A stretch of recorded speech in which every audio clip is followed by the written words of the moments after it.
Chapter 17, Wolves, Lions, Walruses, oh my. Jon gazed at the magnificent horse before him. Its coat was a deep, dark black, so rich that he imagined it would be nearly invisible under the cover of night.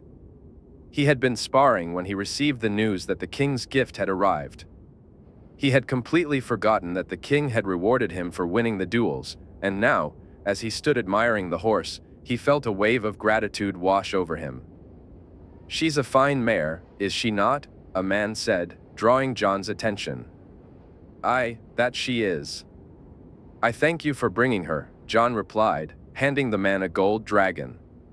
"No need for that, lad. My lord sent me, and we're well paid." "Then have a drink on me." "Surely your lord won't mind," Jon said, watching as the man accepted the coin with a nod of thanks. The men had come from Highgarden, the horse bred by House Tyrell. As Jon noticed the colors and sigils some of the men wore, memories of his friends flooded his mind. He had spent most of his time with Joy since the tourney, especially with her father away. But with Gerion's return and the increase in his lessons, he found himself missing the moments he shared with Marjorie and her brothers. As the men departed, Jon set those thoughts aside and focused on the horse in front of him. He felt an instant connection with her. She was young, perhaps only a couple of days old, and though inexperienced, Jon sensed her eagerness for a rider. He too was excited to put her through her paces. Unfortunately, that would have to wait, as he was scheduled to accompany Joy to her first lessons with her tutor. Leading the horse toward the stables, he resolved to ride her the following day, no matter what. He needed to have a new saddle and reins made for her, specifically tailored to fit. After all, he had the coin for it. As he walked, a tingling sensation crept into the back of his mind, like a presence trying to make itself known. It was a feeling he had grown accustomed to, and one that stirred his curiosity. On occasion, Jon felt a tingling sensation in his mind, but this time it felt different, more intense. He glanced at the mare, who seemed to be staring intently at him. Just as quickly as the feeling had come, it dissipated when she turned her head. "Now that's a fine-looking animal," Harlow, the stable master, said as he approached Jon. "Aye, she is," Jon replied, gently stroking the mare's head. "Does she have a name, lad?" Jon paused for a moment, looking at the mare again. Names raced through his mind so quickly that he barely had time to register them. Then, one name began to repeat itself. "Winter." "Her name is Winter," he said, and the mare neighed in response. Once the horse was settled, Jon made his way to Joy's room to take her to her first lesson. It was just simple stuff, more to give her something to do than to actually teach her anything yet. He knew she'd be nervous, so he had volunteered to sit with her the first time. "Jon!" Joy exclaimed excitedly as he entered her room. "Hello, Joy. Ready for your lessons?" Jon asked, noticing the little girl's confused expression. "No sessons, Jon. Yencher. Lessons first, then we'll go on an adventure. We'll go see the birdies." "You want to see the birdies, Joy?" "Birdies. Tweety birdies." Joy replied, her face lighting up with a beaming smile. Jon couldn't help but smile back. He walked over, took her hand, and together they made their way to the room set aside for her tutor. Gerion had been back for almost a moon now, and news of Trant's death had yet to reach the rock. Not that Jon really cared, killing the man had been incredibly satisfying. Truth be told, he deserved it. But if the news hadn't reached them by now, it meant that Gerion wasn't suspected. Jon had planned it out well, so he really shouldn't have been surprised that he wasn't. Since his return, Jon had found that his sister had moved back in and taken over.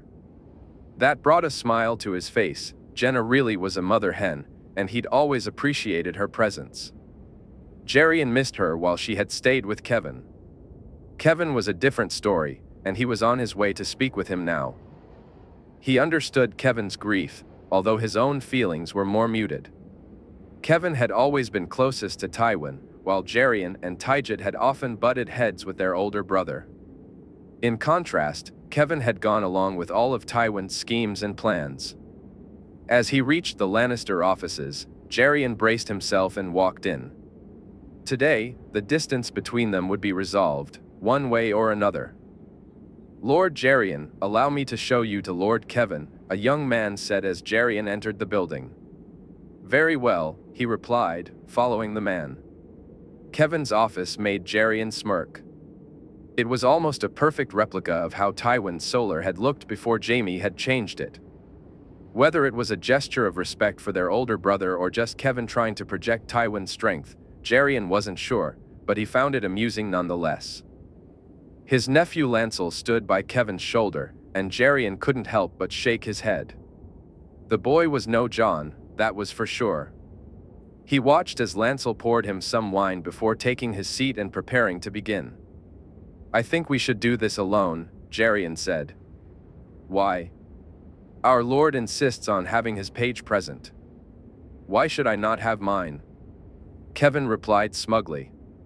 "Because, brother, I care not for such things. I'm here to speak to my brother about matters a boy has no business being part of. So either Lancel leaves, or I do. The choice is yours." After a moment of consideration, Kevin nodded to his son. Lancel shot Jerian a glare, which Jerian met with a smirk and a nod before the boy left the room. Someone needed to teach that boy a lesson soon, otherwise, he would end up an arrogant fool. There were already enough of those bearing the Lannister name. "So, to what do I owe this visit?"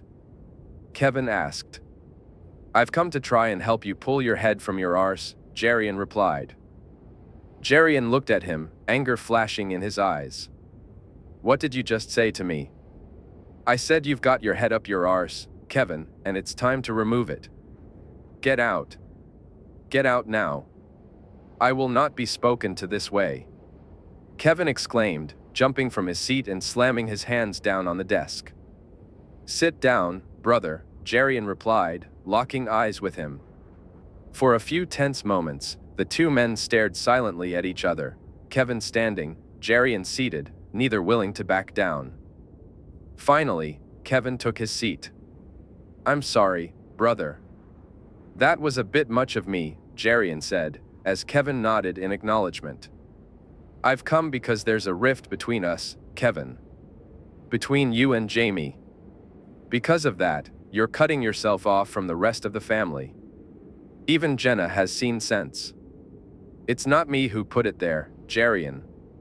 I never wanted anything but for our family to be united." "Then why, Kevin?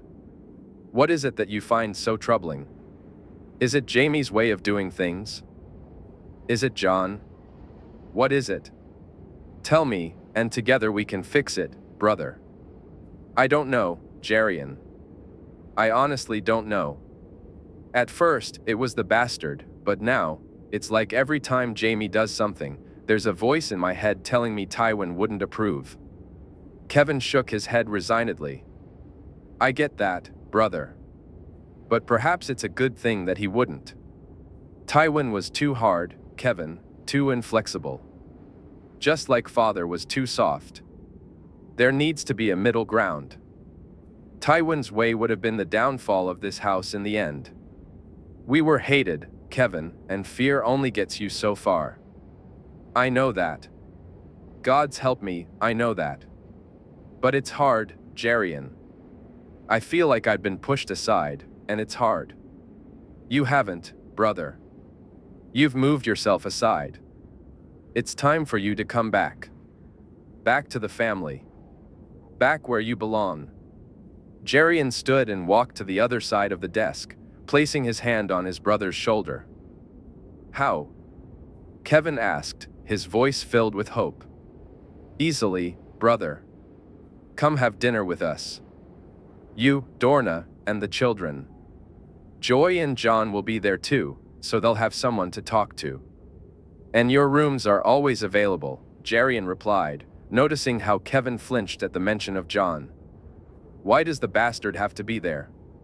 Kevin snapped, annoyance creeping into his tone. Kevin, His name is Jon. If this is going to work, you'll need to get used to it. He may not be blood, but he is family. Why? What's so special about this boy, Jerian? You'll see as you get to know him. Please, brother, give him a chance. Forget what you think of him for now, and you'll see. Trust me. Kevin nodded, and Jerian felt a wave of relief wash over him.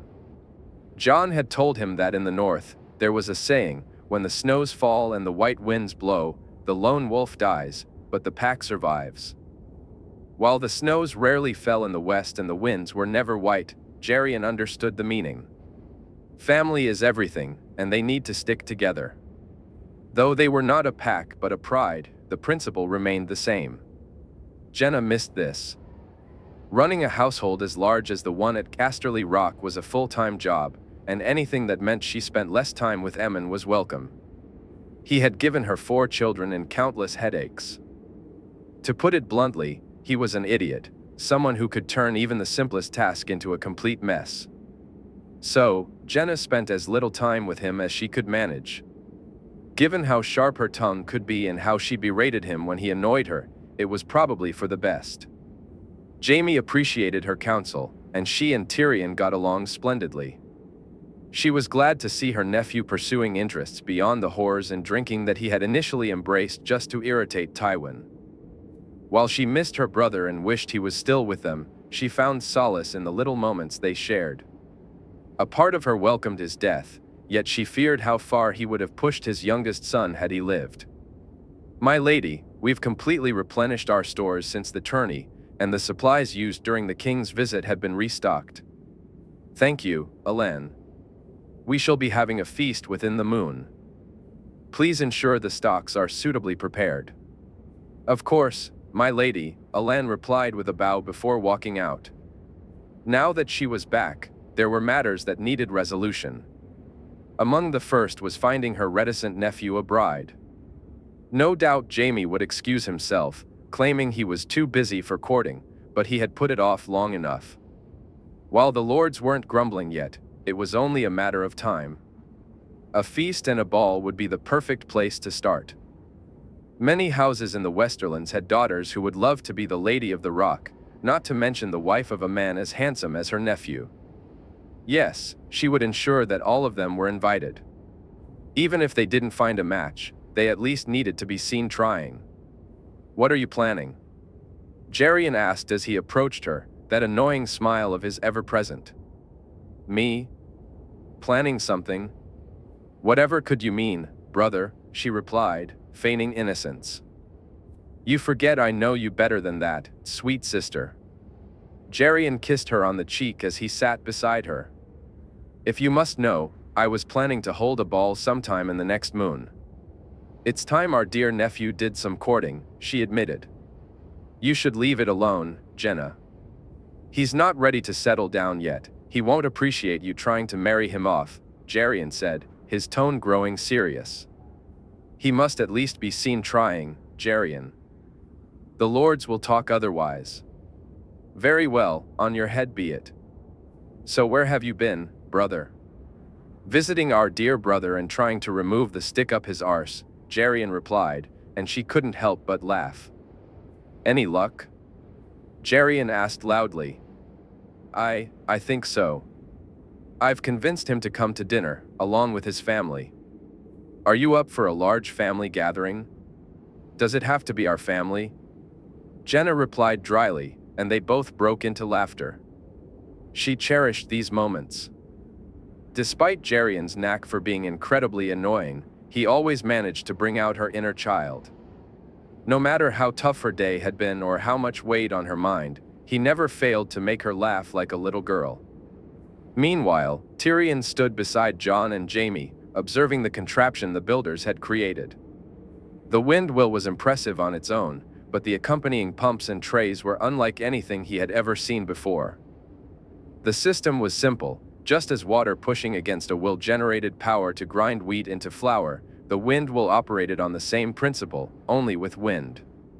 When used in reverse, it would pump water out instead of in, with the trays functioning like large buckets that would carry and spill water back into the nearby lake.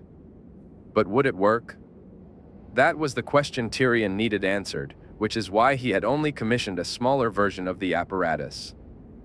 The ones they would need for Castamere would be almost 4 times the size.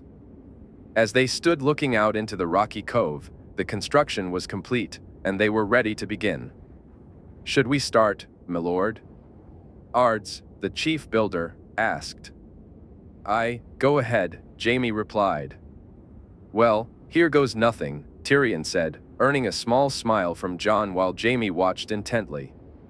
The wind will began to spin, and the tray started to move. Into the sea they went, and moments later, they returned, the pulleys and levers carrying the extra weight with ease. Tyrion watched in awe as the tray flipped and emptied, then continued on to refill itself, repeating the journey over and over. He noticed the builders shaking their heads, likely convinced this was folly, but as he watched, ideas began to form in his mind. Tyrion's excitement grew as he considered the wind wheel's potential. This could be an incredible boon, he thought. Not only would it work in Castamere, but the wind wheel itself offers so much promise.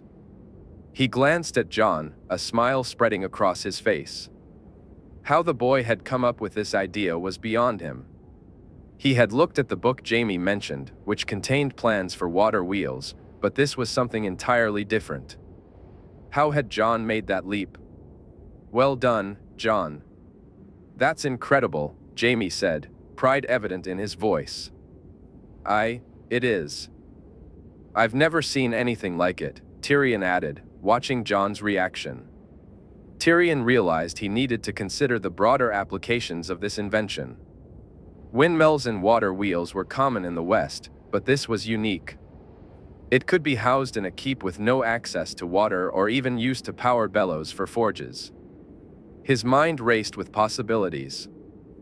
Finally, he shook his head, reminding himself they would need to design larger versions for Castamere and prepare for what they might find once the water was removed.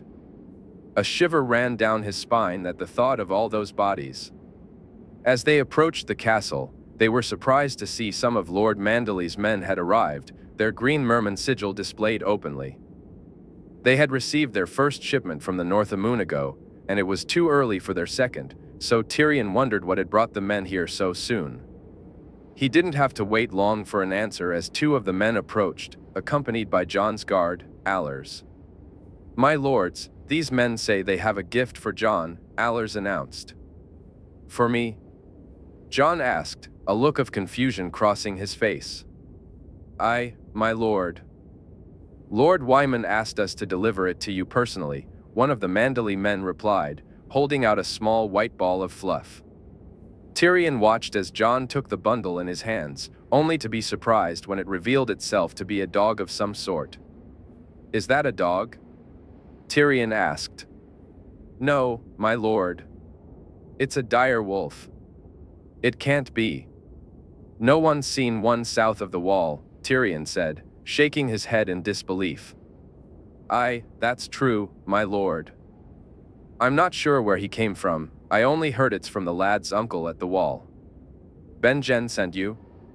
Jon asked, smiling as the little wolf licked his face happily. "Aye, my lord. Some Crannogmen delivered it, and we were asked to bring it to you." "I have a letter here from your uncle," the man replied, handing Jon the letter. "Is that thing safe?" Jaime asked, concern etched on his face. I believe so, my lord. We've had it with us for almost a moon and a half, and it's been as good as gold. Doesn't even make a sound. Thank you so much for bringing him. Here, for your troubles," Jon said, smiling at the men as he held out some gold dragons. "Thanks, my lord, but there's no need for payment. Lord Wyman asked us to deliver the wolf, and that we did," the man said, walking away without taking the money. Tyrion and Jaime exchanged glances, staring at Jon and the wolf pup. They looked so right together, as if this was meant to be. Tyrion couldn't help but smile. The boy now had the living, breathing sigil of his house. If anyone had ever doubted he was a northerner, they surely wouldn't again. Jon lay on the bed with a wide smile on his face. The last few days had been some of the very best of his life. He had ridden his new horse at great speed in the fields outside Casterly Rock, feeling a connection with the mare, Winter, that he had never experienced before. It was as if she knew exactly what he wanted, when to quicken up and when to slow down. At one point, they had been galloping so fast that Jon nearly slipped off, but Winter seemed to sense it. She slowed down just enough for him to correct his position. But as close as he felt with her, it was nothing compared to the bond he felt when he first held Ghost in his hands, or during every moment he spent with the wolf since. He lay there with the pup sleeping on his chest, feeling more complete, more whole than he had ever felt before. It was like he had finally found his place in the world. Jon had discovered a part of himself he never knew was missing. When the Manderley man handed him the wolf, he felt an immediate connection. Looking into those red eyes was like gazing into a mirror, the recognition and the intense feeling of being understood pierced deep into his soul. The wolf felt it too. Ever since Jon had held him, Ghost wouldn't let him out of his sight, silently following in his footsteps. He glanced at the letter his uncle had sent. Reading it had brought tears to his eyes, as he realized just how much he missed his family. He still wrote to Robb and his father, and even received a scrawled note from Arya that had made him smile.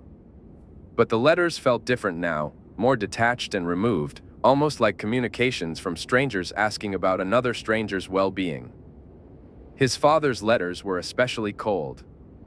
Though he had never been the most open person, Jon knew his father loved him. Yet as the letters dwindled, they began to feel more like formalities than genuine concern. The questions seemed like a checklist. How are you? Do you need anything? Have you got enough? All basic inquiries, with none asking how he felt or expressing how much they missed him. That's why his uncle's letter had such a profound effect on him. He reached for it again to read it once more. My dearest nephew, I hope you are well and being treated fairly. I miss you, Jon. I miss seeing your face when I would come to visit. I miss talking to you and seeing you smile. I hope you can forgive me for not saying goodbye. I was upset with my brother, and it cost me the chance to say farewell. I hope you like your new friend. He can protect you where I can't. If you get the chance, send a thank you to Lord Reed. It was he who told me where to find him. Wherever you are, Jon, you carry the North with you. You are a Stark, no matter your name. You are my nephew, and I love you dearly. Your uncle, Benjen. As he finished reading, Jon felt tears begin to fall. He set the letter back on the table, wiping his eyes as he struggled to compose himself. Jon opened his eyes to find Ghost wide awake, staring intently at him. The wolf leaned in and licked his face, prompting a hearty laugh from Jon. Stop it, you little furball, he chuckled. Ghost tilted his head, undeterred, and continued his affectionate assault. Within moments, Jon felt a wave of warmth wash over him. The wolf paused, looked at him with those bright eyes, then settled his head on Jon's chest and drifted off to sleep. A smile crept across Jon's face as he thought about the adventures that awaited him in Ghost. The name suited the wolf perfectly. It had come to him the very first day he had the creature. Ghost moved with such grace, silently navigating the world, only growling occasionally, especially at Lancel, which always amused Jon. Gently, he shifted to his side and placed Ghost on the pillow beside him. The wolf curled up into a small ball of white fur, and as Jon gazed at him, he felt himself slipping into sleep.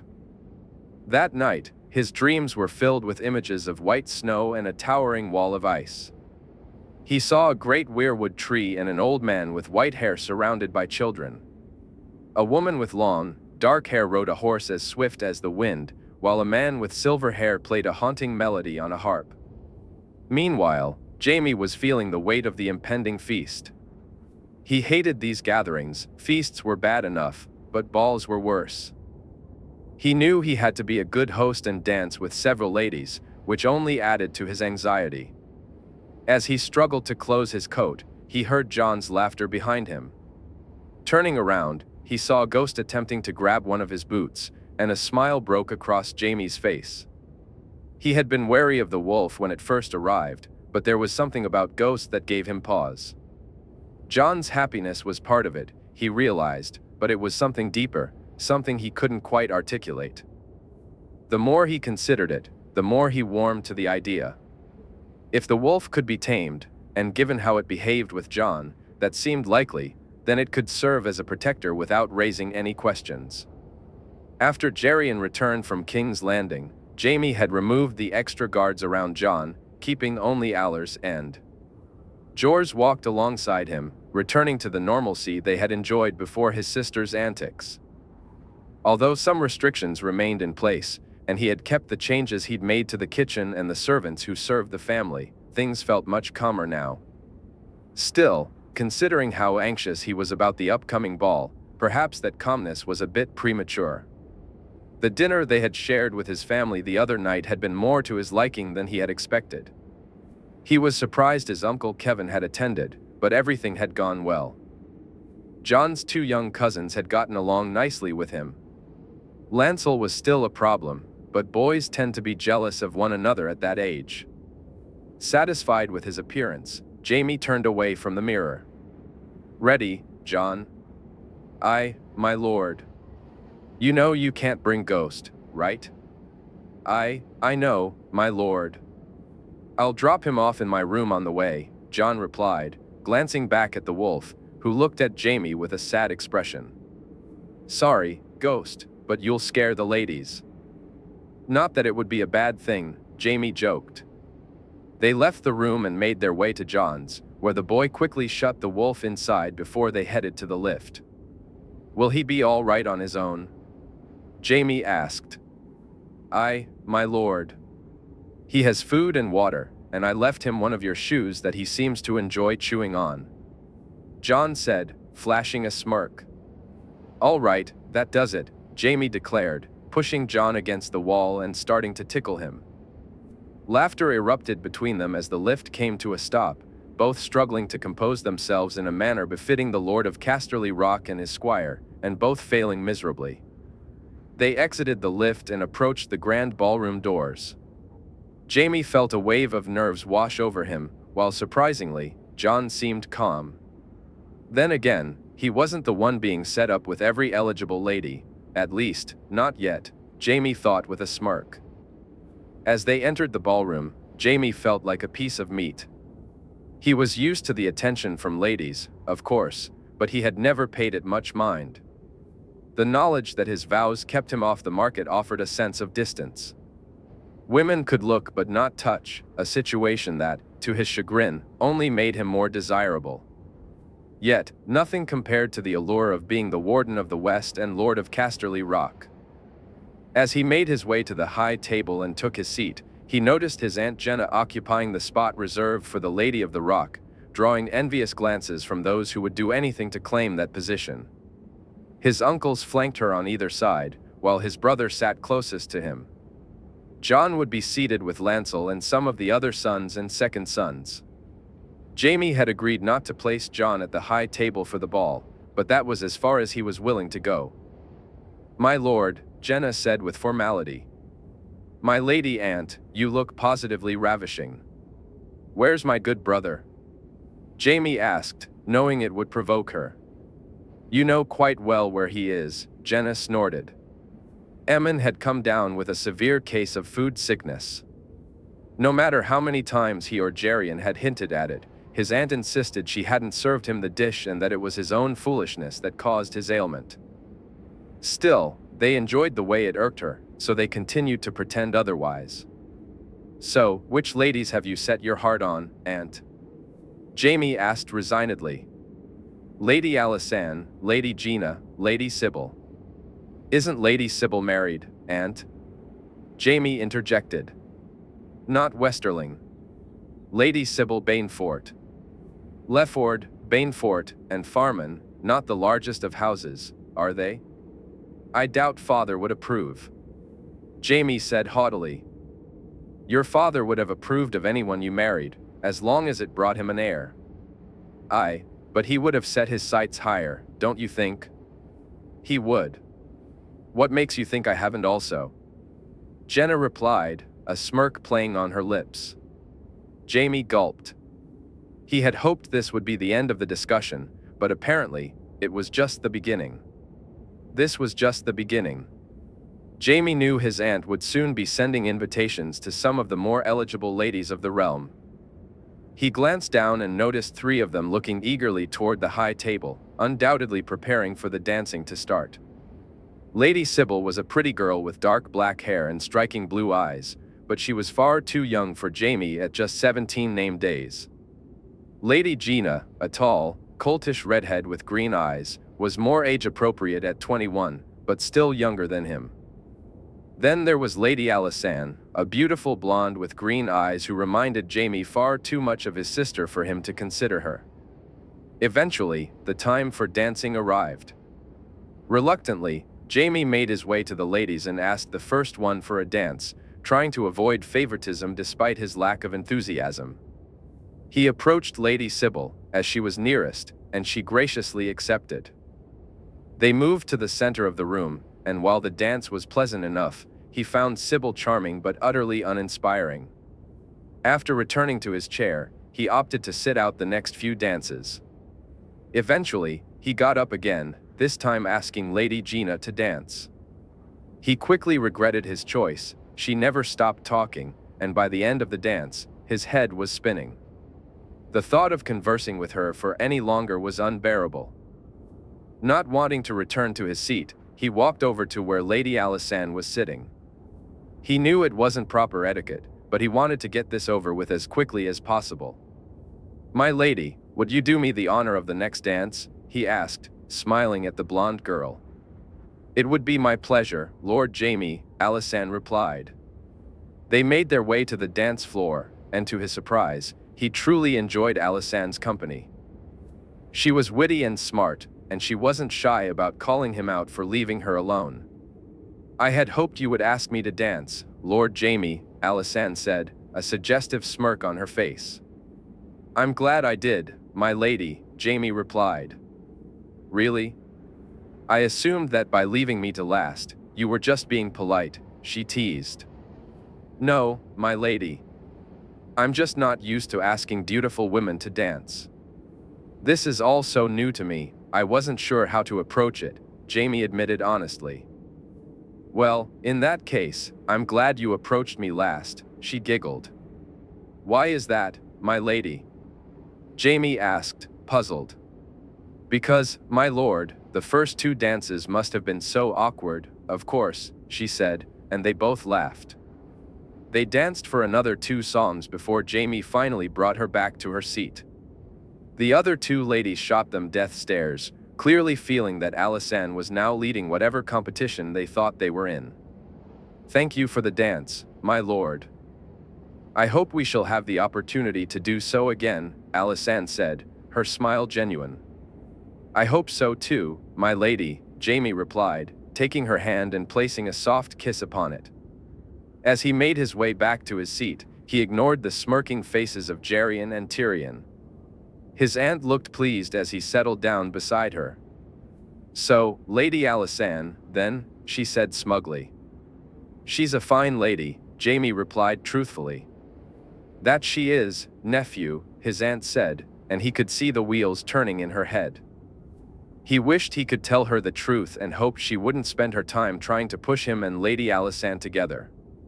She was indeed a fine lady, and in different circumstances, who knows what could happen. But it could never be. Marriage was off the table for him. He was, as he had always been, a Kingsguard. Winterfell. Wyman.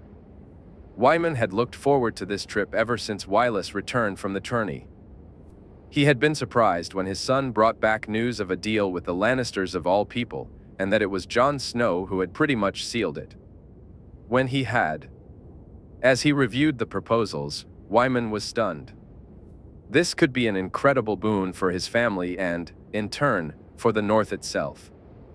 The more he learned about Jon Snow, the more surprised and delighted he became. The young man had always been so sullen, lingering in the background whenever lords visited Winterfell. During his last visit, Wyman had insisted that Jon join them at the high table. The smile and gratitude on the boy's face had confirmed that he had made the right decision. However, the picture Wylis painted of Jon was completely different. No longer was the boy sullen or content to stay hidden, he was beginning to show signs of the potential Wyman had sensed during their conversation. Wylis reported that Jon was polite yet outspoken when necessary, and that the Lannisters treated him far better than his own family had. When the proposal for the deal was first brought to Wyman's son, he had responded with caution and hostility, feelings Wyman had shared when Wylis first approached him. But when Wylis explained what young Jon Snow had said, Wyman felt a pang of shame. The boy had rightly pointed out the benefits of the deal and reminded Wylis of their own history. Wyman smiled at the memory. There was a level of cunning in Jon that he had not anticipated. It reinforced his belief that, when fully grown, the boy would be formidable. "We'll be arriving at Winterfell within the hour, my lord," Artos, his son squire, announced as he rode up to Wyman's sleigh. "Good. Have my son come see me, will you, Artos?" Wyman replied. As he watched the young squire ride away, his thoughts drifted back to the other young man who occupied his mind. After hearing the details of the Lannister deal and Jon Snow's involvement, he had thought he would be done with surprises regarding Ned's son. But when Wylis shared news of the duels Jon had participated in, Wyman realized there was much more to uncover. Wyman sat in stunned silence, grappling with the news he had just received. He had never heard of a squire's duel before. It was an idea that had never crossed anyone's mind. Yet now, he couldn't fathom why it hadn't been done sooner. To learn that Jon Snow hadn't just participated but had actually triumphed, defeating Lord Sons and even a lord himself, filled him with immense pride. Jon had represented the North admirably, just as Wyman's own son and Ser Jorah had, showcasing to the Southerners the true strength of Northern men. However, as Wyman reflected on Jon's victory, a twinge of regret washed over him. Oh, how he wished he could have witnessed that final fight in person. It must have been incredible. He had thought that would be the last he'd hear about Jon for a while, but then something unexpected happened.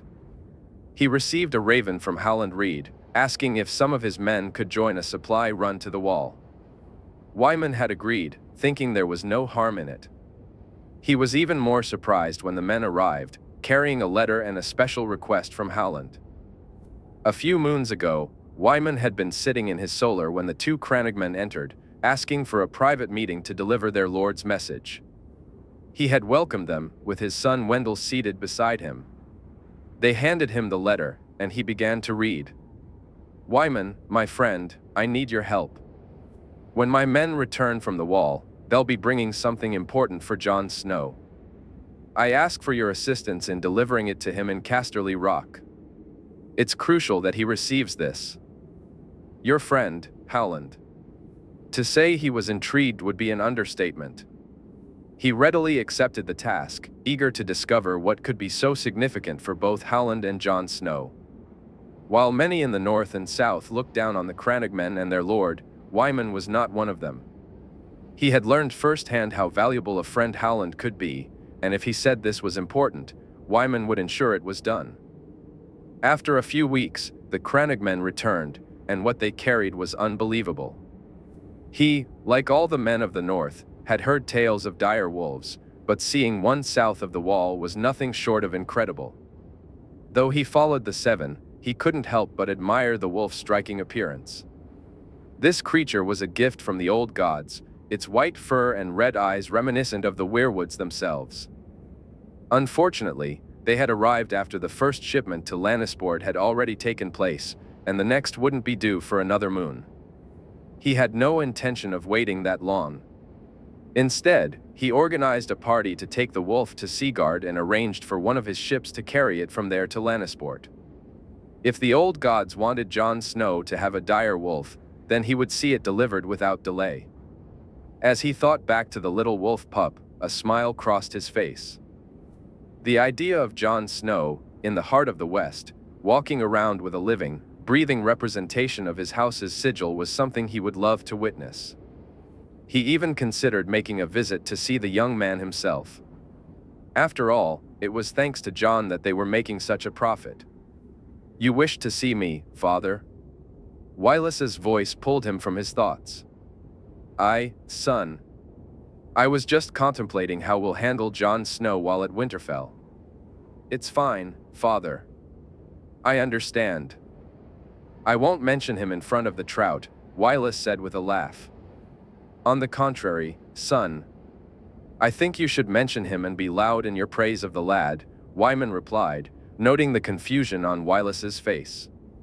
"Very well, father, as you insist," Wylis finally said after a moment of silence. "Wylis, be sure to correct anyone who brings up the boy's bastard status if it comes up," Wyman instructed, and his son nodded before riding away. Meanwhile, Ned stood with his family lined up, awaiting the arrival of Lord Manderley's retinue. He had been surprised by the raven from Wyman announcing a visit, not that he was against it, but he had only recently hosted most of his bannermen. Wyman had arrived, and his eagerness to visit so soon suggested there was something important he wanted to discuss. Ned felt a sense of uncertainty about what that might be. He noticed Jory nodding at his uncle as they waited by the gate. In Ned's eyes, Wyman's sleigh was overly extravagant, and he thought the number of horses it took to pull it could have been put to better use. But he pushed those thoughts aside as he watched Wyman disembark with a little help, followed closely by his son, Ser Wylis. "My lord, it's good to see you." "Winterfell welcomes you as always," Ned said, offering a warm smile. Wyman returned the sentiment with a beaming grin. "Lord Stark, it is my pleasure to be here." He bowed slightly before turning to Catelyn. "Lady Stark, as beautiful as always," he said, kissing her hand gently. "Lord Robb, you look more like a true northerner every day," he remarked, and Ned felt a swell of pride as he watched his heir smile at their guest. Ser Wylis echoed his father's greetings, and Ned found himself wishing for the formality to end so they could retreat indoors. He despised this part of the visit, the obligatory pleasantries that, even in the north, had to be observed. At last, the formalities concluded, and they made their way inside. Sansa greeted Wyman with bright eyes, her face lighting up at the sight of the mermaid brooch he had gifted her. She thanked him profusely, her enthusiasm evident. Ned noticed the disapproving glances that both Wyman and Wylis shot at Theon. He resolved to keep the young man away from them as much as possible. While Theon did not deserve their scorn, his father surely did, and Ned preferred not to correct his bannermen in public. As they walked to the keep, Wyman and Wylis headed to their rooms. A feast was planned for later that evening, and Ned intended to speak with Wyman in his solar afterward. For now, he was content to sift through some papers until he could uncover the reason for Wyman's visit. Later that day, Vayen Poole entered the room. "Lord Stark, Lord Manderley, and Ser Wylis request a moment of your time." "Of course, Vayen." "Show them in," Ned replied, rising from his seat as Wyman approached. As Wylis entered the room, Vayen guided them to their seats before stepping out to fetch some ale, bread, and cheese. Although he wasn't hungry himself, he knew the Manderleys would appreciate a bite to eat before the feast began later. The three men settled in, and Vayen soon returned, balancing a tray with tankards and snacks. "Thank you, Vayen," Ned said as his steward exited the room. "My lord, I thank you for welcoming me here," Wyman replied. "Of course, my lord. I'm always pleased to see you, though I must admit I'm surprised by your visit, given that you were here just a few moons ago. I had some matters to discuss with you, Lord Stark. I felt it was better to speak in person than to send a raven." "Of course, Wyman. What's on your mind?" Ned said, setting aside formalities and inviting Wyman to speak freely. "Recently, Wylis participated in a tourney in Lannisport," Wyman began. Ned stiffened at the mention of Jon. Was he all right? Had something happened to his nephew? "Is Jon all right, Wyman?" he asked, anxiety creeping into his voice. "Jon is fine, Ned, more than fine, actually. I'm sorry if I worried you." What I wanted to discuss relates partly to young Jon but also to the Lannisters themselves, Wyman explained. Ned let out a breath he hadn't realized he was holding. What about the Lannisters, Wyman? He inquired. While Wylis was there, he was approached about a trading deal with the West, quite a lucrative one, actually. Initially, he turned it down, Wyman said, much to Ned's relief. However, he was eventually persuaded to accept the deal, and it was Jon who convinced him, Wyman added, causing Ned's heart to shudder. Jon, my Jon, convinced you to deal with the Lannisters? Ned asked, astonished. Aye, Ned, that he did. It seems young Jon can be quite persuasive when he puts his mind to it. He pointed out the benefits to Wylis and suggested we were being a bit hasty in distrusting the Lannisters. I have to agree with him on that. The deal is quite beneficial, and the relationship between the North and the West needs improvement.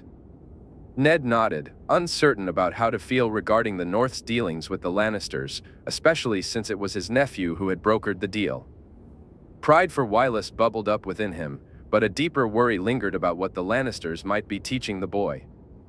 There were also some events at the tourney, Wyman continued, his gaze full of pride as he looked at his son.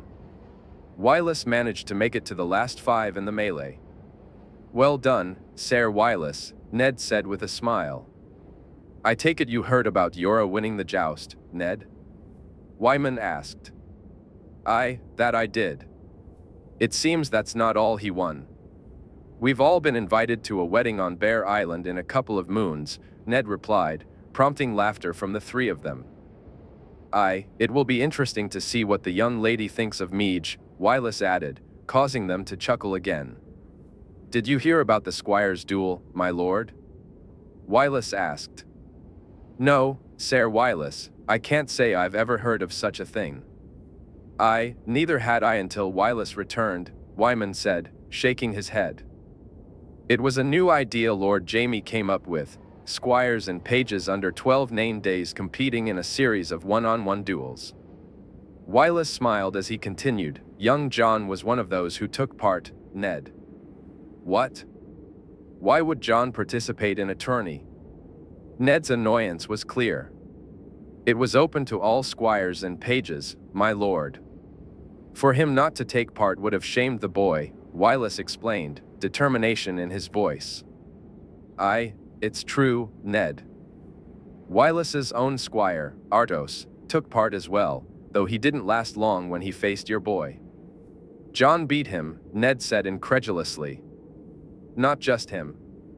My lord, he beat them all. Jon won the tournament. Wylis said proudly. Ned shook his head. He felt a mix of pride for the boy, but also deep concern.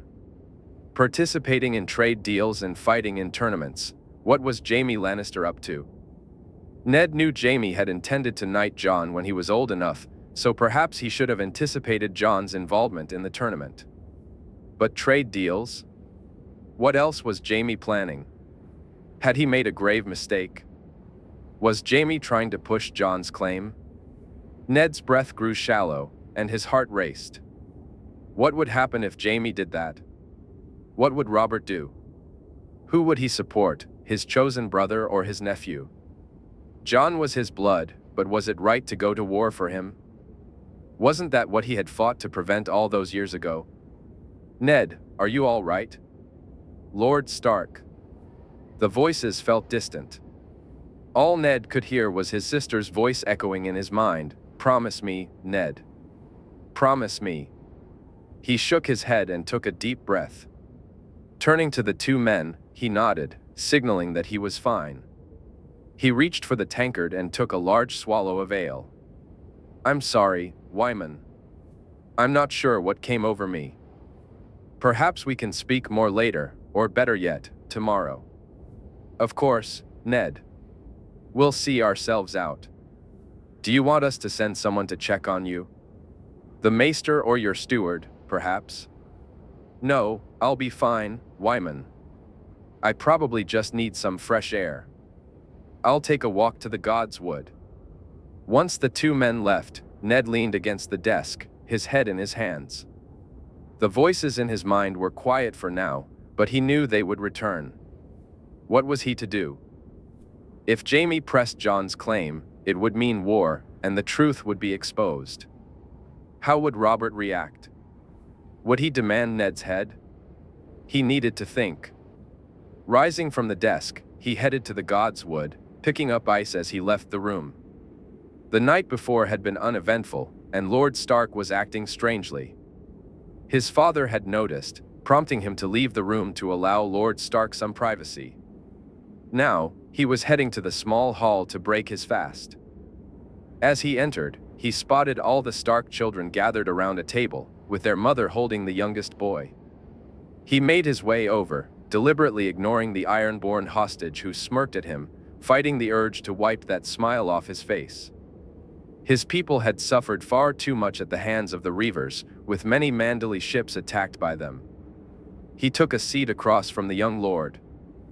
He had spoken briefly with him the night before, mentioning that he had met his brother while in Lannisport. The boy had been eager to hear more, but their conversation had been interrupted when his mother whisked him away before he could share any tales of adventure. Remembering his father's words, he decided to speak openly about Jon Snow this morning. He scanned the room, pleased to see Ser Roderick and his nephew present. Talking about martial arts with men of martial prowess always kept the conversation flowing, and if Lady Stark tried to remove Lord Robb, it would certainly be noticed. He glanced at the young man who would one day be his liege inside. The boy was all Tully, while his brother was pure Stark, right down to the living representation of their lineage far off in the west. Ser Wyllis, you met my brother, did you not? Robb asked. I did, Lord Robb. I'm happy to say that Jon is doing well, really well. Though I'm sure he misses you and his brothers and sisters, Wyllis replied, noticing that while Lady Stark cringed, her children seemed delighted to hear this. What does he do there, Ser? Sansa asked, her mother looking shocked at the question. He does many things, Lady Sansa. While I was there, he was Lord Jaime's squire, accompanying him to meetings and helping to welcome the king and queen. He watched as Lady Stark tried to maintain her composure. Sansa, who had initially seemed disinterested, now hung on to every word. He met the king and queen, she exclaimed excitedly. That he did, my lady. He even received a gift from the king himself. A gift? Why? Sansa's face lit up with wonder. There was a series of duels for squires and pages, and Jon won them all. He beat them all, Wyllis explained, noticing the children looking on in awe. He could see Ser Roderick and Jory paying closer attention now. Why would they have a duel for bastards? Who ever heard of such a thing? Lady Stark asked mockingly. No, my lady, you misunderstand.